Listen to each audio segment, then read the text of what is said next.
नमस्कार साथियों, BPSC edu के एक नए प्रैक्टिस सेशन में आप सभी का फिर से स्वागत है। कैसे हैं आप सब? आई होप एकदम मस्त होंगे और अपनी तैयारी भी कर रहे होंगे। तो आपका एडू का एग्ज़ाम जनवरी में होने वाला है, आप सभी को पता है, तो उसकी तैयारी आप लोग बखूबी कर ही रहे होंगे और उसमें आपका साथ देने के लिए हम हर दिन लेके आते हैं एक नया प्रैक्टिस सेशन। तो अभी तक जितने भी प्रैक्टिस सेशन हुए हैं आप लोगों ने नहीं देखे तो ज़रूर देखिएगा, क्योंकि बहुत ही ज़बरदस्त क्वेश्चंस यहाँ पर आपको मिलने वाले हैं। ठीक है, तो हर दिन की तरह 70 क्वेश्चन आज भी हम करने वाले हैं और आपको बताना है लास्ट में इसका स्कोर। पूरा वीडियो जरूर देखिए कि क्वेश्चंस बहुत ही ज़बरदस्त हैं और लास्ट में आप अपना स्कोर जरूर बताइए कमेंट बॉक्स में, कितना आपका स्कोर बन रहा है, कैसी आपकी तैयारी चल रही है। तो शुरू करते हैं सेशन को। पहला क्वेश्चन आज का है, महाशय शब्द में कौन सी स्वर संधि है? तो महाशय शब्द में कौन सी स्वर संधि है ये आपको बतानी है। स्वर संधि, दीर्घ स्वर संधि या फिर यड़ स्वर संधि होगी। क्या बनेगा इसका सही जवाब बताएंगे। तो महाशय का संधि विच्छेद अगर करेंगे तो महाधन आशय होता है। क्या होता है? महाधन आशय होता है। और इस तरह यहाँ पर हम देखेंगे तो दीर्घ स्वर संधि हो जाएगी। क्या हो जाएगी? दीर्घ स्वर संधि। ऑप्शन नंबर बी इस क्वेश्चन का राइट आंसर बनेगा। नेक्स्ट क्वेश्चन है, यद्यपि का संधि विच्छेद है। आपको बताना है यद्यपि का संधि विच्छेद क्या हो जाएगा। यदि धन अपि हो जाएगा, यदि धन पे हो जाएगा, यदि धन अपि हो जाएगा। क्या बनेगा इसका सही जवाब बताएंगे। क्वेश्चन नंबर 32 और इसका सही जवाब आप सभी को बताना है। तो यद्यपि की बात कर लें तो इसमें यड़ संधि हो जाएगी। क्या हो जाएगी? यड़ संधि हो जाएगी। और इसका जो सही संधि विच्छेद होगा वो क्या होगा? यदि धन अपि होगा। क्या होगा? यदि धन अपि। ऑप्शन नंबर ए इस क्वेश्चन का राइट आंसर बनेगा। नेक्स्ट क्वेश्चन है क्वेश्चन नंबर आपका 33, मनोदशा का सही आपको संधि विच्छेद यहाँ पर बताना है, कौन सा हो जाएगा? मनोदशा। तो मनोदशा की बात कर ले तो क्या होता है? मनोदशा होता है, मनः धन दशा होता है या मन धन दशा होता है। क्या बनेगा इसका सही जवाब बताएंगे। तो यहाँ पर जो संधि बनेगी वो विसर्ग संधि बनेगी और सही जो ऑप्शन होगा वो कौन सा होगा? मनः धन दशा होता है मनोदशा का। नेक्स्ट क्वेश्चन आपके सामने है क्वेश्चन नंबर 34, यथोचित किस समास का उदाहरण है ये आपको बताना है। यथोचित किस समास का उदाहरण है? द्वंद्व समास का, अव्ययी भाव समास का या तत्पुरुष समास का। क्या बन जाएगा इसका राइट आंसर बताएंगे। यथोचित। तो यथोचित की बात कर लें, ये अव्ययी भाव समास का उदाहरण है। राइट आंसर हमारा ऑप्शन नंबर बी बन जाएगा। क्लियर है? अगले क्वेश्चन पे आ जाएंगे। क्वेश्चन नंबर आपका 35 है, योगदान शब्द में किस समास का उदाहरण है? योगदान शब्द किस समास का उदाहरण है ये आपको बताना है। बहुब्री, तत्पुरुष या फिर द्वंद्व समास। क्या बनेगा इसका सही जवाब बताएंगे। तो योगदान की बात कर लें यहाँ पर तो योगदान में हो जाएगा आपका तत्पुरुष समास। क्या हो जाएगा? तत्पुरुष समास हो जाएगा। ऑप्शन नंबर ए इस क्वेश्चन का राइट आंसर बनेगा। नेक्स्ट क्वेश्चन है आपका, कर्मधारय समास का उदाहरण है। तो कर्मधारय समास का दिए गए ऑप्शंस में से कौन सा उदाहरण है? दशानन, गजानन या पंचक्की। क्या बनेगा इसका सही जवाब बताएंगे। राइट आंसर इसका क्या हो जाएगा? तो पंचक्की का अगर देखेंगे तो क्या होता है? पानी से चलती है जो चक्की, तो यही हमारा हो जाएगा कर्मधारय का उदाहरण। राइट आंसर हमारा ऑप्शन नंबर सी बनेगा। क्या बनेगा? सी इस क्वेश्चन का राइट आंसर बनेगा। नेक्स्ट क्वेश्चन है आपके सामने क्वेश्चन नंबर 37, निम्नलिखित समास विग्रह को अन्य किस नाम से संबोधित किया जाएगा? इसका हमें राइट आंसर बताना है। कह रहा है सूल है पाड़ी में जिसके। तो सूल है पाड़ी में जिसको, इसको क्या बोलते हैं? सरस्वती, इंद्र या फिर शंकर बोलते हैं। क्या बनेगा इसका सही जवाब बताएंगे। तो सूल है पाड़ी में जिसके, वो होते हैं शंकर जी। ऑप्शन नंबर सी इस क्वेश्चन का राइट आंसर बनेगा। क्या बनेगा? सी इस क्वेश्चन का राइट आंसर बनेगा और बहुब्रीहि समास का ये उदाहरण है। नेक्स्ट क्वेश्चन है क्वेश्चन नंबर आपका 38, इनमें से कौन सा शब्द एकल का तद्भव शब्द है? एकल का तद्भव शब्द कौन सा बनेगा ये आपको बताना है। अकल हो जाएगा, अकिल हो जाएगा या अकेला बनेगा। क्या बनेगा इसका सही जवाब बताएंगे। तो एकल की बात कर लें, एकल एक तत्सम शब्द है और इसका तद्भव जो होता है वो होता है अकेला। क्या होता है इसका तद्भव? अकेला। ऑप्शन नंबर सी इस क्वेश्चन का राइट आंसर बन जाएगा। नेक्स्ट क्वेश्चन है क्वेश्चन नंबर आपका 39, कह रहा है अच्छी का तद्भव शब्द बताइए। तो अच्छी का आपको तद्भव शब्द बताना है। इसका राइट आंसर क्या बन जाएगा बताना है आपको। अक्षर हो जाएगा, अच्छा हो जाएगा या फिर आंख हो जाएगा। क्या बनेगा इसका सही जवाब बताएंगे। तो अच्छी की बात कर लें, अच्छी का जो तद्भव शब्द होता है वो होता है आंख। क्या होता है? आंख होता है। ऑप्शन नंबर सी इस क्वेश्चन का राइट आंसर बन जाएगा। नेक्स्ट क्वेश्चन है क्वेश्चन नंबर 40, ऊन का तत्सम रूप बताना है आपको। ऊन का तत्सम रूप कौन सा है? तो ऊन के तत्सम रूप की बात कर लें तो ये क्या हो जाएगा, ऊन्य हो जाएगा, ऊड़े हो जाएगा या ऊड़ हो जाएगा। क्या बनेगा इसका सही जवाब बताएंगे। तो ऊन की बात कर लें, इसका जो तत्सम रूप होता है वो ऊड़ होता है। क्या होता है? ऊड़ होता है। ऑप्शन नंबर सी इस क्वेश्चन का राइट आंसर बन जाएगा। नेक्स्ट क्वेश्चन है क्वेश्चन नंबर 41, तत्सम शब्द का उदाहरण आपको बताना है। तत्सम शब्द का उदाहरण क्या हो जाएगा? क्षीर, खीर या फिर गोबर। क्या बनेगा इसका सही जवाब बताएंगे। तो इसके राइट आंसर की बात कर लें, क्षीर जो शब्द दे रखा है ये तत्सम शब्द दे रखा है, ठीक है। और इसका जो तद्भव होता है वो क्या होता है? खीर होता है। क्या होता है इसका तद्भव? तो खीर होता है इसका तद्भव। अगले क्वेश्चन पे चलेंगे। अगला क्वेश्चन क्या है आइए देखते हैं। गागर का तत्सम रूप बताना है आपको। गागर का तत्सम रूप क्या हो जाएगा? गरगर हो जाएगा, गारगर हो जाएगा, गरगार हो जाएगा, गगार हो जाएगा। क्या बनेगा? राइट आंसर बताएंगे। क्वेश्चन नंबर 42, इसका सही जवाब बताना है। तो गागर के तत्सम की बात कर लें, इसका जो तत्सम होता है वो गरगर होता है। क्या होता है? गरगर होता है। ऑप्शन नंबर ए इस क्वेश्चन का राइट आंसर बन जाएगा। नेक्स्ट क्वेश्चन है, संज्ञा का भेद कौन सा नहीं होता है? दिए गए ऑप्शंस में से आपको बताना है इसमें से कौन सा संज्ञा का भेद नहीं है। कह रहा व्यक्तिवाचक, जातिवाचक और निजवाचक। क्या बनेगा इसका सही जवाब बताएंगे। कौन सा इसमें संज्ञा का भेद नहीं होता? तो हम सभी को पता है व्यक्तिवाचक, जातिवाचक तो होता है लेकिन निजवाचक नहीं होता है। ऑप्शन नंबर सी इस क्वेश्चन का राइट आंसर बन जाएगा। नेक्स्ट क्वेश्चन है आपका क्वेश्चन नंबर आपको 44, कह रहा पशु चर रहे हैं, इस वाक्य में पशु कौन सी संज्ञा है? पशु चर रहे हैं, व्यक्तिवाचक संज्ञा आएगी इसमें या फिर जातिवाचक या फिर भाववाचक संज्ञा आएगी। क्या बनेगा इसका सही जवाब बताएंगे। तो पशु चर रहे में पशु जो है वो जातिवाचक संज्ञा है क्योंकि इसमें विशेष किसी पशु का नाम नहीं दिया है। तो ऑप्शन नंबर क्या बनेगा? बी इस क्वेश्चन का नाम बी इस क्वेश्चन का आंसर बन जाएगा। अगले क्वेश्चन पे आ जाते हैं। क्वेश्चन नंबर आपका 45 है, इनमें से सर्वनाम की उपयुक्त परिभाषा कौन सी है? तो सर्वनाम की परिभाषा आपको बतानी है, कौन सी हो जाएगी? क्रिया के स्थान पर प्रयुक्त होने वाले शब्द नहीं, विशेषण के स्थान पर प्रयुक्त होने वाले शब्द बिल्कुल नहीं, संज्ञा के स्थान पर प्रयुक्त होने वाले शब्द बिल्कुल। यही अगर देखा जाए इसकी परिभाषा है तो ऑप्शन नंबर क्या बनेगा? सी इस क्वेश्चन का राइट आंसर बन जाएगा। अगले क्वेश्चन पे आ जाते हैं। क्वेश्चन नंबर आपका 46, निम्नलिखित में सर्वनाम की दृष्टि से असंगत युग्म है। असंगत युग्म पहचानना है आप सभी को सर्वनाम की दृष्टि से। मैं कह रहा पुरुषवाचक सर्वनाम है, कौन प्रश्नवाचक सर्वनाम है, कुछ संबंधवाचक सर्वनाम है। क्या बनेगा इसका सही जवाब बताएंगे। तो मैं बिल्कुल निश्चित रूप से पुरुषवाचक सर्वनाम है, कौन प्रश्नवाचक सर्वनाम है, लेकिन कुछ की बात कर लें, कुछ आपका संबंधवाचक सर्वनाम नहीं है बल्कि ये अनिश्चयवाचक सर्वनाम का भेद बनेगा। ठीक है, अगले क्वेश्चन पे आ जाते हैं। क्वेश्चन नंबर आपका 47 है, निम्नलिखित विलोमार्थी शब्द युग्मों में असंगत है। तो कौन सा असंगत है आपको बताना है। अंतरंग का विलोम बहिरंग, अल्पायु का विलोम दीर्घायु, अक्षर का विलोम सक्षम दे रखा है। क्या बनेगा इसका सही जवाब बताएंगे। कौन सा गलत दे रखा है? तो अंतरंग का क्या होता है? बहिरंग होता है विलोम, बिल्कुल। अल्पायु का दीर्घायु होता है, लेकिन अक्षर का विलोम सक्षम दे रखा है, ये बिल्कुल गलत दे रखा है क्योंकि अक्षर का जो विलोम होता है वो क्षर होता है। क्या होता है? क्षर होता है। और सक्षम का विलोम अक्षम होता है। क्या होता है? अक्षम होता है। तो यही हमारा असंगत है अर्थात गलत है। ऑप्शन नंबर सी इस क्वेश्चन का राइट आंसर बन जाएगा। नेक्स्ट क्वेश्चन आ जाते हैं। क्वेश्चन नंबर आपका 48 है, इनमें से कौन सा शब्द हिंसा का विलोम है? हिंसा का विलोम बताना है आपको, कौन सा है इसमें से? अहिंसा, क्रांति या फिर प्रतिक्रांति। क्या बनेगा इसका सही जवाब बताएंगे। तो हिंसा का विलोम सीधे रूप से अहिंसा हो जाएगा। बिना किसी देरी के ऑप्शन नंबर ए को सही करेंगे और आगे बढ़ेंगे। अगला क्वेश्चन है क्वेश्चन नंबर 49, इनमें से अनभिज्ञ शब्द का विलोम कौन सा है? अनभिज्ञ शब्द का विलोम कौन सा है ये आपको बताना है। अज्ञ, भिज्ञ या फिर अभिज्ञ। क्या बनेगा इसका राइट आंसर बताएंगे। क्वेश्चन नंबर 49, इसका सही जवाब आप सभी को बताना है। तो इसका राइट आंसर की बात कर लें तो इसका राइट आंसर क्या हो जाएगा? अभिज्ञ हो जाएगा। क्या हो जाएगा? अभिज्ञ हो जाएगा। अगले क्वेश्चन पे आते हैं। क्वेश्चन नंबर आपका 50 है, निम्नलिखित में विलोम शब्द की दृष्टि से असंगत युग्म है।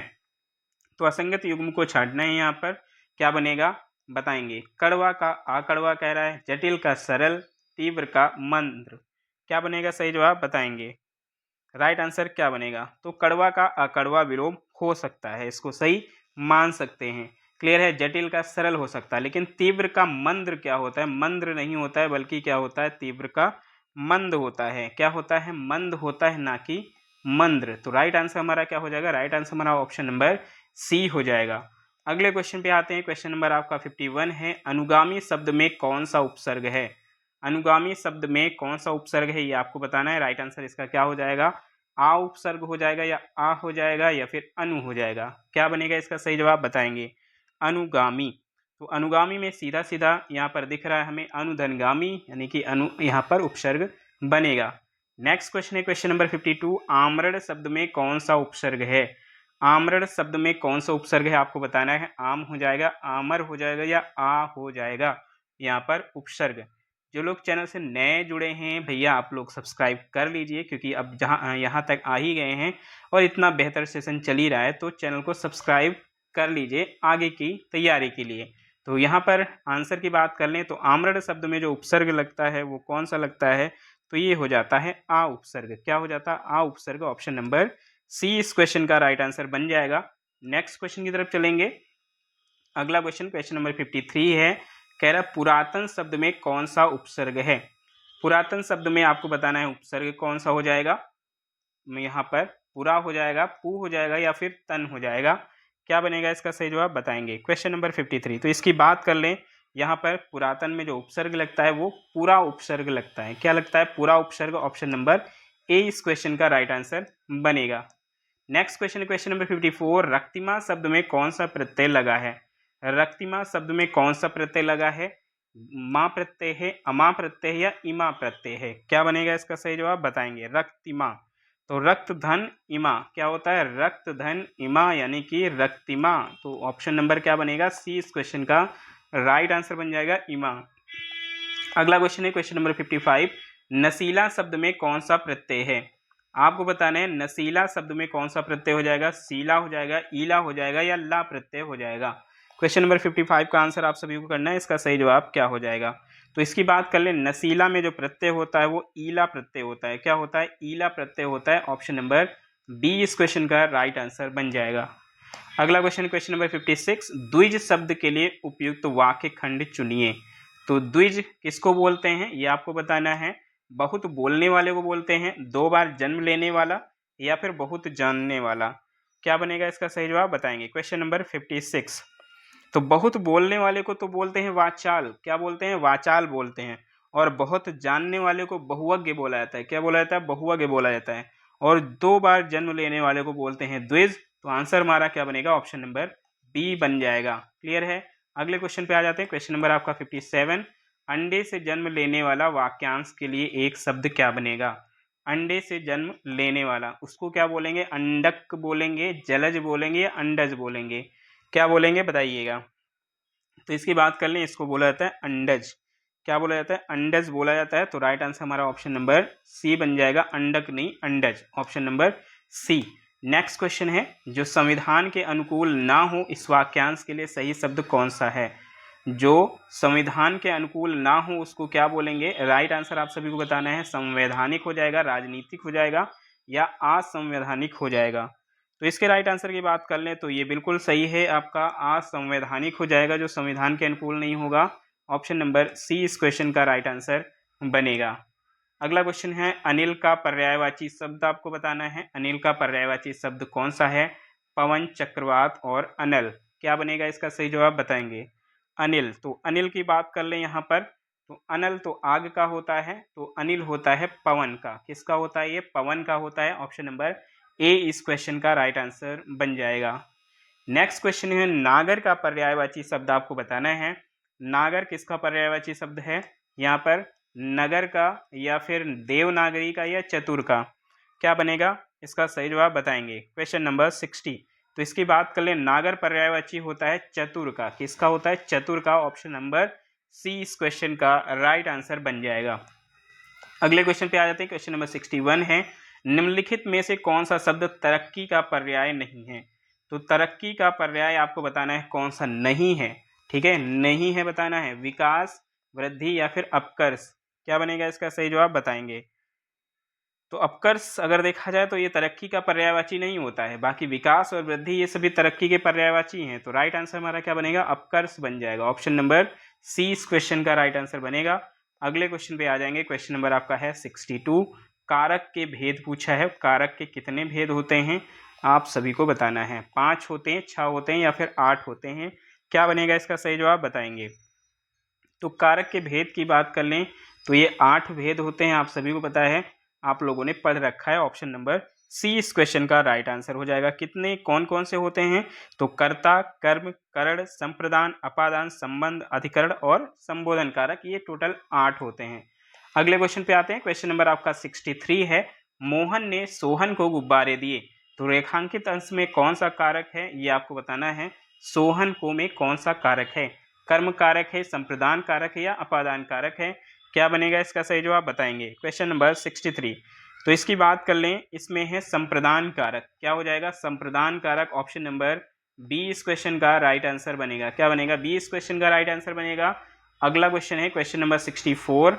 गहने अलमारी में हैं, अलमारी पद में कारक कौन सा है ये आपको बताना है। गहने अलमारी में हैं तो करण कारक है, अधिकरण कारक है या फिर आपका संबंध कारक है। क्या बनेगा सही जवाब बताएंगे। तो गहने अलमारी में है, इसमें आपका हो जाएगा में या फिर पर जब आता है तो क्या हो जाएगा, अधिकरण कारक वहां पर हो जाता है। तो आंसर हमारा ऑप्शन नंबर बी हो जाएगा। क्या बनेगा, बी इस क्वेश्चन का राइट आंसर बन जाएगा। नेक्स्ट क्वेश्चन क्या है, आइए देखते हैं। क्वेश्चन नंबर आपका 65। किसी संज्ञा या सर्वनाम शब्द की विशेषता बताने वाले शब्द को क्या कहते हैं। तो यहाँ पर परिभाषा दी गई है और ये किसकी परिभाषा है ये आपको बताना है।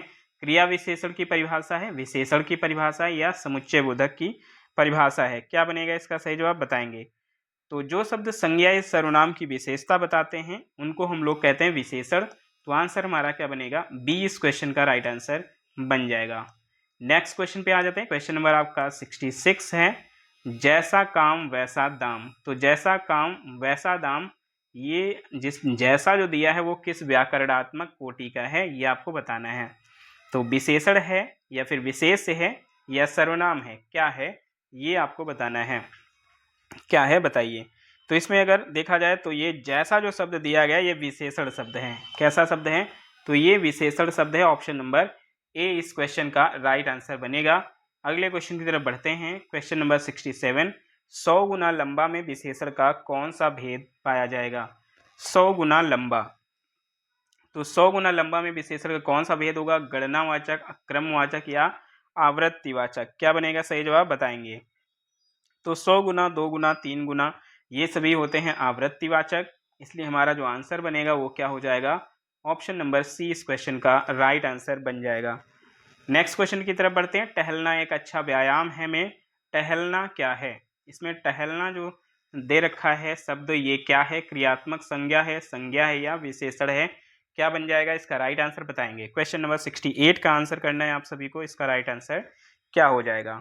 तो टहलने की बात कर लें तो टहलना एक अच्छा व्यायाम है और ये यहाँ पर क्रियात्मक संज्ञा है। टहलना क्या है, क्रियात्मक संज्ञा। ऑप्शन नंबर ए इस क्वेश्चन का राइट आंसर बनेगा। Next question, question number 69। जिस क्रिया से सूचित होने वाला व्यापार कर्ता करे और उसका फल कर्ता पे ही पड़े उसे कौन सी क्रिया बोलेंगे ये आपको बताना है। क्वेश्चन नंबर 69 में व्युत्पन्न क्रिया, अकर्मक क्रिया या सम्मिश्र क्रिया बोलते हैं उसको, क्या बोलते हैं बताएंगे। तो जिस क्रिया में सूचित होने वाला व्यापार कर्ता करे और उसका फल भी कर्ता पे ही पड़े तो वो होता है अकर्मक क्रिया।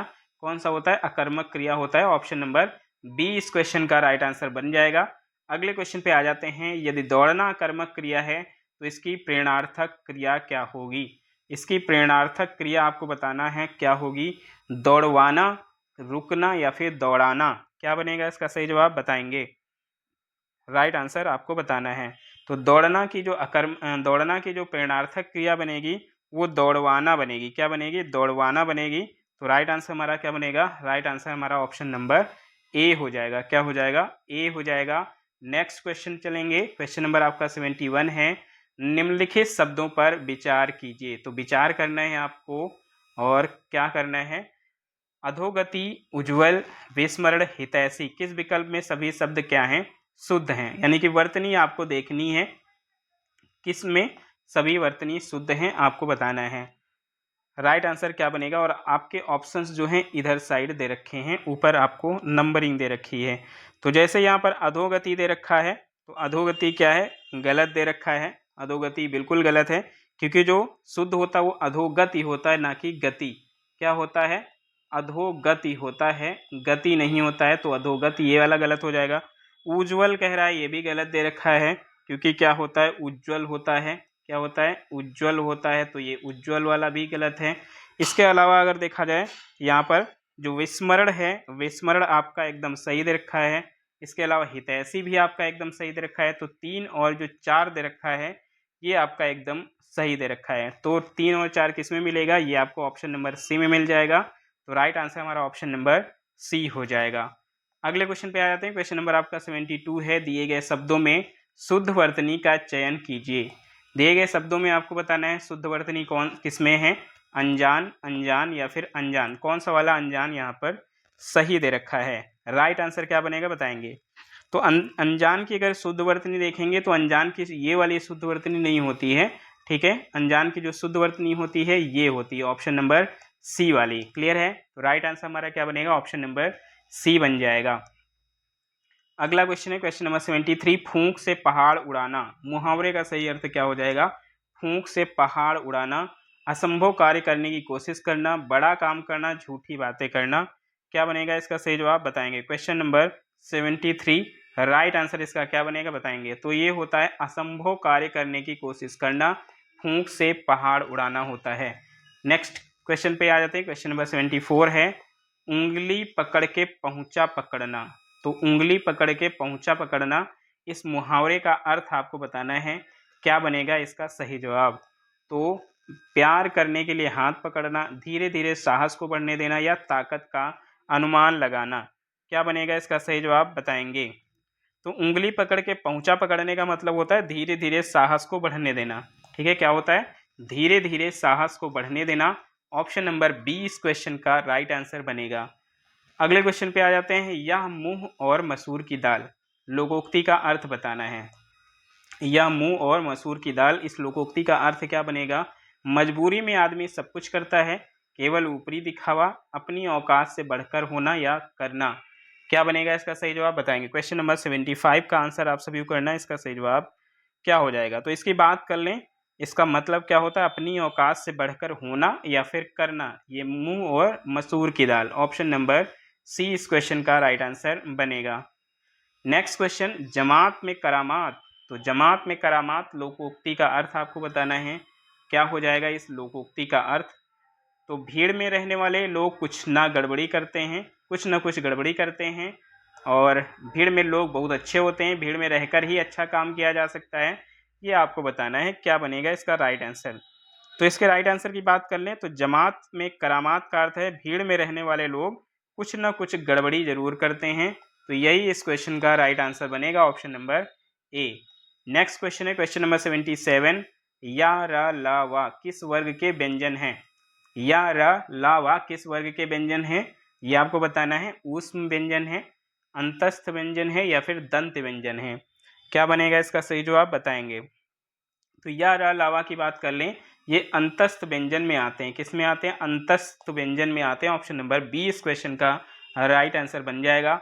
अगला क्वेश्चन है, अर्धविराम चिन्ह कहाँ लगता है? आपको बताना है जो अर्धविराम चिन्ह है वो कहाँ पर लगता है। तो उद्धृढ़ चिन्ह के पहले लगता है, जहाँ अल्प विराम की अपेक्षा थोड़ा कम रुकना हो वहाँ लगता है, जहाँ अल्प विराम की अपेक्षा थोड़ा अधिक रुकना हो वहाँ पर लगता है। कहाँ पर लगता है अर्धविराम बताएंगे? तो इसकी बात कर लें, जहां अल्प विराम की अपेक्षा थोड़ा सा अधिक रुकना होता है वहीं पर होता है अर्धविराम। राइट आंसर क्या बनेगा? और अर्धविराम का जो चिन्ह होता है वो कैसे होता है? एक बिंदु के साथ ये ऐसे यहाँ पर अल्प विराम वाला चिन्ह लगा रहता है। ठीक है, अगले क्वेश्चन पे बढ़ेंगे। अगला क्वेश्चन क्या है आइए देखते हैं। Question number 79। शब्दों के लिंग परिवर्तन की दृष्टि से कौन सा शब्द युग्म यहाँ पर असंगत है? कौन सा शब्द युग्म क्या है? असंगत है, ये आपको बताना है। जैसे बूढ़ा का दे रखा है बुढ़िया, और कटोरा का कटोरी, माली का मालिनी। क्या बनेगा इसका सही जवाब बताएंगे? कौन सा गलत है बताएंगे? तो बिल्कुल सही है आप सभी का। कह रहा वो क्या हो जाएगा इसमें? माली का कह रहा मालिनी, मालिनी नहीं ये मालिन हो जाएगा। क्या हो जाएगा? मालिन हो जाएगा। तो राइट आंसर हमारा ऑप्शन नंबर सी बनेगा। क्या बनेगा? सी इस क्वेश्चन का राइट आंसर बनेगा। अगले क्वेश्चन पे आ जाएंगे। क्वेश्चन नंबर आपका 80 कह रहा है निम्न में से कौन सा शब्द स्त्रीलिंग है? निम्न में से कौन सा शब्द स्त्रीलिंग है ये आपको बताना है। संकल्प, उत्साह या फिर मृत्यु। क्या बनेगा इसका सही जवाब? बताएंगे कौन सा स्त्रीलिंग है। तो यहाँ पर मृत्यु शब्द स्त्रीलिंग है। मृत्यु शब्द स्त्रीलिंग है, इसीलिए बहुत डरावनी होती है, आप सभी को पता है, क्योंकि ये स्त्रीलिंग है इसीलिए डरावनी होती है। ऑप्शन नंबर सी इस क्वेश्चन का राइट आंसर बनेगा। अगले क्वेश्चन पे चलेंगे। क्वेश्चन नंबर आपका 81 है। चाय शब्द का प्रयोग किस वचन में होता है? चाय शब्द का प्रयोग किस वचन में होता है ये आपको बताना है। एक वचन, द्विवचन या फिर बहुवचन। क्या बनेगा इसका सही जवाब? बताएंगे चाय। तो चाय शब्द का जो प्रयोग होता है वो हमेशा एक वचन के तौर पर होता है। किसमें? एक वचन। ऑप्शन नंबर ए इस क्वेश्चन का राइट आंसर बन जाएगा। नेक्स्ट क्वेश्चन की तरफ चलते हैं। क्वेश्चन नंबर आपका 82 कह रहा है दिए गए शब्दों में से नित्य एक वचन में प्रयोग होने वाला कौन सा शब्द नहीं है? कौन सा शब्द नहीं है वो आपको बताना है, जो एक वचन के रूप में प्रयोग नहीं होता है हमेशा। जनता, आकाश, हस्ताक्षर। क्या बनेगा इसका सही जवाब? बताएंगे क्वेश्चन नंबर 82। तो बात कर लें हस्ताक्षर की, तो हस्ताक्षर एक वचन में प्रयोग होने वाला शब्द नहीं है, क्योंकि ये सदैव बहुवचन के रूप में प्रयोग होता है। हस्ताक्षर को हमेशा बहुवचन के तौर पर यूज करते हैं। ऑप्शन नंबर सी इस क्वेश्चन का राइट आंसर बनेगा। नेक्स्ट क्वेश्चन है महेश गीत गा रहा था, वाक्य में काल कौन सा है? महेश गीत गा रहा था, इस वाक्य में कौन सा काल हो जाएगा? अपूर्ण भूत, पूर्ण भूत या सामान्य भूत हो जाएगा। क्या बनेगा इसका सही जवाब? बताएंगे क्वेश्चन नंबर 83 का आंसर करना है आप सभी को। तो इसकी बात कर लें, यहाँ पर जो काल बनेगा महेश गीत गा रहा था, यानी कि अपूर्ण भूतकाल हो जाएगा, क्योंकि कार्य कंप्लीट नहीं हुआ था। तो ऑप्शन नंबर ए इस क्वेश्चन का राइट आंसर बनेगा। नेक्स्ट क्वेश्चन है क्वेश्चन नंबर 84 संभवतः वह लिखता हो, इस वाक्य में कौन सा काल है? संभवतः वह लिखता हो, तो पूर्ण वर्तमान है, सामान्य वर्तमान है या संभाव्य वर्तमान होगा? क्या बनेगा इस क्वेश्चन का राइट आंसर? बताएंगे क्वेश्चन नंबर 84 का आंसर आप सभी को करना है। तो ये आपका हो जाएगा संभावना दर्शाई जा रही है, तो संभाव्य वर्तमान हो जाएगा। क्या हो जाएगा? संभाव्य वर्तमान। ऑप्शन नंबर सी इस क्वेश्चन का राइट आंसर बनेगा। अगला क्वेश्चन है क्वेश्चन नंबर 85 जब किसी वाक्य की क्रिया के लिंग वचन और पुरुष कर्ता के लिंग वचन और पुरुष के अनुसार हो, तब वाक्य में कौन सा वाच्य होता है ये आपको बताना है। इसका राइट आंसर क्या बन जाएगा? कर्मवाच्य होता है, कर्तवाच्य होता है या फिर आपका भाववाच्य होता है? क्या बनेगा इसका सही जवाब? बताएंगे। तो जब किसी वाक्य की क्रिया का लिंग वचन और पुरुष कर्ता के लिंग वचन और पुरुष के अनुसार चेंज होता है, तो वहीं पर होता है कर्तवाच्य। क्या होता है वहां पर? तो कर्तवाच्य होता है। ऑप्शन नंबर बी इस क्वेश्चन का राइट आंसर बन जाएगा। अगले क्वेश्चन पे आ जाते हैं। क्वेश्चन नंबर 86 आम खाया जाता है, इस वाक्य में कौन सा वाच्य है? बताएंगे। आम खाया जाता है, तो भाववाच्य हो जाएगा, कर्तवाच्य हो जाएगा या कर्मवाच्य हो जाएगा? क्या बनेगा इसका सही जवाब? बताएंगे। तो आम खाया जाता में अगर देखा जाए तो ये कर्मवाच्य है। कैसा वाच्य है? तो ये कर्मवाच्य है। ऑप्शन नंबर सी इस क्वेश्चन का राइट आंसर बनेगा। अगले क्वेश्चन पे आ जाते हैं। क्वेश्चन नंबर आपका 87 है जहां पर वर्णों की आवृत्ति बार बार होती है, वहां पर इनमें से क्या होता है? वहां पर क्या होता है? बताएंगे। रस, छंद या फिर अलंकार। जहां पर वर्णों की आवृत्ति बार बार होती है वहां पर क्या होता है? तो आप सभी को पता है वहां पर अनुप्रास अलंकार होता है। ठीक है, क्या होता है? अनुप्रास अलंकार। और यहाँ पर अलंकार दे रखा है, तो ऑप्शन नंबर सी इस क्वेश्चन का राइट आंसर बन जाएगा। अगला क्वेश्चन है क्वेश्चन नंबर 88 कबीरा सोई पीर है जे जाने पर पीर और जे पर पीर न जानिए सो काफिर बेपीर। इसमें कौन सा अलंकार है आपको बताना है। श्लेष है या रूपक है या यमक अलंकार है? क्या बनेगा इसका सही जवाब? बताएंगे। क्वेश्चन नंबर 88 का आंसर करना है आप सभी को, और राइट आंसर क्या बनेगा? तो इसमें अगर देखा जाए तो यमक अलंकार है। कौन सा अलंकार है? यमक अलंकार है। ऑप्शन नंबर यहाँ पर सी इस क्वेश्चन का राइट आंसर बन जाएगा। नेक्स्ट क्वेश्चन पे चलते हैं। अगला क्वेश्चन आपका इसी के जस्ट नीचे दिया गया है। प्रतीप अलंकार इनमें से किससे संबंधित है? प्रतीप अलंकार किससे संबंधित है? यमक से, रूपक से या उपमा अलंकार से? क्या बनेगा इसका सही जवाब बताएंगे। क्वेश्चन नंबर 89 का सही जवाब आप सभी को बताना है। तो प्रतीप अलंकार की बात कर लें तो ये उपमा अलंकार से संबंधित है। किससे? उपमा अलंकार से। तो ऑप्शन नंबर सी इस क्वेश्चन का राइट आंसर बन जाएगा। ठीक है, नेक्स्ट क्वेश्चन पे आ जाते हैं। नेक्स्ट क्वेश्चन क्या है, आइए देखते हैं। क्वेश्चन नंबर आपका 90, जहां उपमेय में उपमान का भेद रहित आरोप होता है वहां पर कौन सा अलंकार होता है, ये आपको बताना है। तो जहां उपमेय में उपमान का भेद रहित आरोप होता है वहीं पर क्या होता है, वहां पर होता है रूपक अलंकार। क्या होता है? रूपक अलंकार। ऑप्शन नंबर ए इस क्वेश्चन का राइट आंसर बन जाएगा। अगला क्वेश्चन है क्वेश्चन नंबर 91, निम्नलिखित विकल्पों में से सही दिए गए हिंदी अनुवाद का चयन कीजिए। तो कौन सा हिंदी अनुवाद सही दिया है? ऑथेंटिकेशन। ठीक है, तो ऑथेंटिकेशन का सही यहाँ पर अनुवाद क्या होता है? औद्योगिकीकरण होता है? नहीं। नवीनीकरण होता है क्या? बिल्कुल नहीं। प्रमाणीकरण होता है क्या? बिल्कुल प्रमाणीकरण यहाँ पर देखा जाए ऑथेंटिकेशन का यहाँ पर हिंदी अनुवाद होता है। ऑप्शन नंबर सी इस क्वेश्चन का राइट आंसर बनेगा। नवीनीकरण को क्या बोलते हैं? तो नवीनीकरण को बोलते हैं रिन्यूअल। क्या बोलते हैं? रिन्यूअल बोलते हैं। और यहाँ पर औद्योगिकीकरण को क्या बोलते हैं? तो इंडस्ट्रियलाइजेशन बोलते हैं औद्योगिकीकरण को। अगले क्वेश्चन पे आते हैं। क्वेश्चन नंबर आपका 92 है, किस रस को रसराज कहा जाता है? तो रसों का राजा रसराज किसको बोलते हैं? श्रृंगार रस को, वीर रस को, या फिर शांत रस को? क्या बनेगा इसका सही जवाब बताएंगे। तो सभी रसों का जो राजा है वो कौन सा है? श्रृंगार रस, जिसका स्थायी भाव रति होता है, आप सभी को पता है।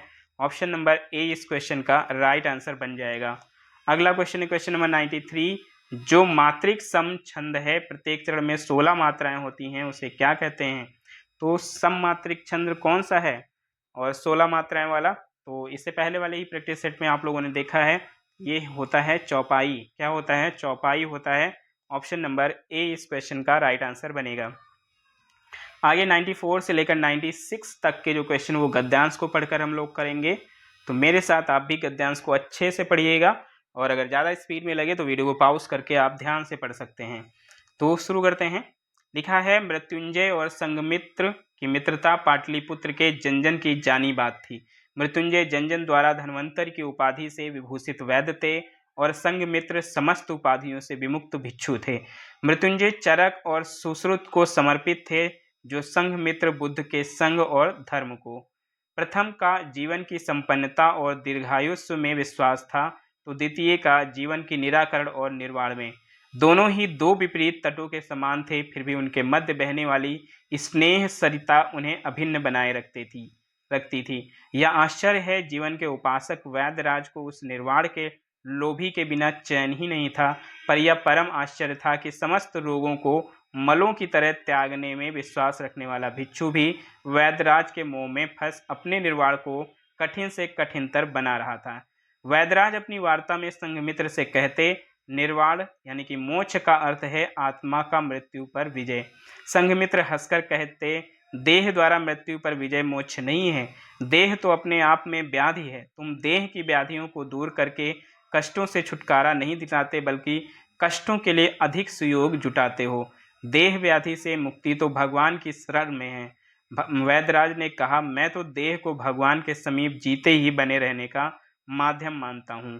पर आगे देखते हैं, अभी आगे और भी थोड़ा सा बचा हुआ है। पर दृष्टियों का यह विरोध उनकी मित्रता के मार्ग में कभी बाधक नहीं हुआ। दोनों अपने कोमल हास और मोहक स्वर से अपने अपने विचारों को प्रस्तुत करते रहते हैं। तो ये आपका गद्यांश था, ठीक है, जो कि प्यारा सा गद्यांश था। और अब इससे आते हैं क्वेश्चन। कौन से क्वेश्चन हैं आइए देखते हैं। तो कह रहा है कि देह व्याधि के निराकरण के बारे में संघमित्र का क्या विचार था? तो आपको गद्यांश में मिल जाएगा। कह रहा है, संघमित्र देह व्याधि से मुक्ति भगवान की शरण से मानते थे, संघमित्र शरीर को व्याधि मुक्त मानते थे, या फिर संघमित्र जीवन की संपन्नता और दीर्घायुष्य में विश्वास रखते थे। क्या बनेगा इसका सही जवाब बताएंगे। क्वेश्चन नंबर 94 का आंसर आप सभी को करना है।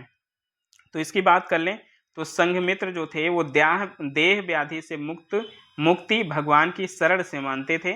ऑप्शन नंबर ए इस क्वेश्चन का राइट आंसर बन जाएगा।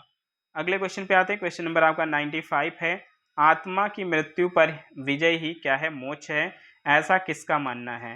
तो आत्मा की मृत्यु पर विजय ही मोक्ष है, ऐसा किसका मानना है? मृत्युंजय का या फिर संघमित्र का या चरक और सुश्रुत का मानना था? किसका मानना था बताएंगे आप। तो इसकी बात कर लें, ये मानना था मृत्युंजय का कि आत्मा की मृत्यु पर विजय ही मोक्ष है। ऑप्शन नंबर यहाँ पर ए इस क्वेश्चन का राइट आंसर बन जाएगा। अगला क्वेश्चन है, व्याधि और सुयोग शब्दों में क्रमशः प्रयुक्त उपसर्ग है। व्याधि और सुयोग शब्दों में कौन सा उपसर्ग यहाँ पर लगेगा? व्या और सु, आधि और ओग, वी और सु। क्या बन जाएगा इसका सही जवाब बताएंगे। क्वेश्चन नंबर 96 का आंसर आप सभी को करना है। तो इसकी बात कर लें तो व्याधि में और सुयोग में जो उपसर्ग लगा हुआ है वो कौन सा है? वो है वी और सु। क्या हो जाएगा? ऑप्शन नंबर सी इस क्वेश्चन का राइट आंसर बनेगा। क्या बनेगा? सी इस क्वेश्चन का राइट आंसर बन जाएगा। अगले क्वेश्चन पे आ जाते हैं। क्वेश्चन नंबर आपका 97 है, ब्रज हिंदी की किस उपभाषा के अंतर्गत है? ब्रज भाषा जो है हिंदी की किस उपभाषा के अंतर्गत आती है? पहाड़ी हिंदी, पूर्वी हिंदी या पश्चिमी हिंदी के अंतर्गत आती है? क्या बनेगा इसका सही जवाब बताएंगे। तो पहाड़ी में तो कुमाऊनी और गढ़वाली आती हैं, पहाड़ी में होगा नहीं। पूर्वी हिंदी की बात कर ले, इसमें अवधी, बघेली और छत्तीसगढ़ी आती हैं, इसमें भी नहीं होगा। तो पश्चिमी में सीधी सी बात है हो जाएगा। और इसी में आपका खड़ी बोली या फिर कौरवी भी आता है। ऑप्शन नंबर सी इस क्वेश्चन का राइट आंसर बन जाएगा। नेक्स्ट क्वेश्चन है क्वेश्चन नंबर 98, निम्नलिखित में से कौन सा वाक्य संज्ञा के प्रयोग की दृष्टि से शुद्ध है? तो संज्ञा के प्रयोग की दृष्टि से कौन सा वाक्य शुद्ध दे रखा है आपको बताना है। सुमन के अनुसार शत्रुत्व अच्छे नहीं है। सुमन के अनुसार शत्रुपण अच्छा नहीं है। सुमन के अनुसार शत्रुता अच्छी नहीं है। क्या बनेगा इसका सही जवाब बताएंगे। क्वेश्चन नंबर 98 का आंसर आप सभी को करना है। इसका सही जवाब क्या हो जाएगा? तो यहाँ पर अगर देखा जाए तो सुमन के अनुसार शत्रुता अच्छी नहीं है, इसमें अगर देखा जाए तो यही हमारा क्या हो जाएगा? सही जवाब हो जाएगा। सुमन के अनुसार शत्रुता अच्छी नहीं है, ये वाक्य शुद्ध दे रखा है। नेक्स्ट क्वेश्चन है, निम्नलिखित वाक्यों में से सरल वाक्य ज्ञात कीजिए। तो इसमें से सरल वाक्य आपको बताना है कौन सा है। यदि ठंड ज़्यादा होती तो मैं बाहर नहीं जाता। जब ठंड बहुत ज़्यादा थी तब मैं बाहर नहीं गया, और ठंड बहुत ज़्यादा होने के कारण मैं बाहर नहीं गया। क्या बनेगा इसका सही जवाब बताएंगे। राइट आंसर इसका क्या बन जाएगा? तो आपको चूंकि बताना है सरल वाक्य, तो सरल वाक्य कौन सा हो जाएगा? ठंड बहुत ज़्यादा होने के कारण मैं बाहर नहीं गया। Right answer option number C बन जाएगा। अगला क्वेश्चन और आज का अंतिम प्रश्न है, मैं चाहता हूं कि तुम्हारे साथ खेलूं। ठीक है, लेकिन खेलने का समय नहीं है क्योंकि क्वेश्चन हमारे पूरे हो चुके हैं। तो फटाफट से इसका आंसर बता दीजिए क्या हो जाएगा। मैं चाहता हूं कि तुम्हारे साथ खेलूं, इसमें निषेध वाक्य है, संयुक्त वाक्य है या मिश्र वाक्य है? क्या बन जाएगा इसका सही जवाब? तो ये एक है मिश्र वाक्य। ठीक है, क्या है? ये एक है मिश्र वाक्य। और आज का सेशन होता है यहीं पर कंप्लीट। कैसा लगा सेशन कमेंट बॉक्स में ज़रूर बताइएगा। और जो भी डाउट अगर हो रहा है किसी भी क्वेश्चंस के आंसर को लेके तो वो ज़रूर बताइएगा। और ईमानदारी से अगर आपने पूरा सेशन लिया है तो 70 में से कितने क्वेश्चन आपके बन रहे हैं तो कमेंट बॉक्स में आप इसे छाप सकते हैं। मिलते हैं नए सेशन के साथ। ऐसे ही पूरी एनर्जी के साथ आप तैयारी करते रहिए। निश्चित ही एडीयू का एक जो पद है आपको ज़रूर मिलने वाला है, एक जो सीट है आपकी ज़रूर पक्की होने वाली है। मिलते हैं नेक्स्ट सेशन में, तब तक के लिए सभी को धन्यवाद। जय हिंद।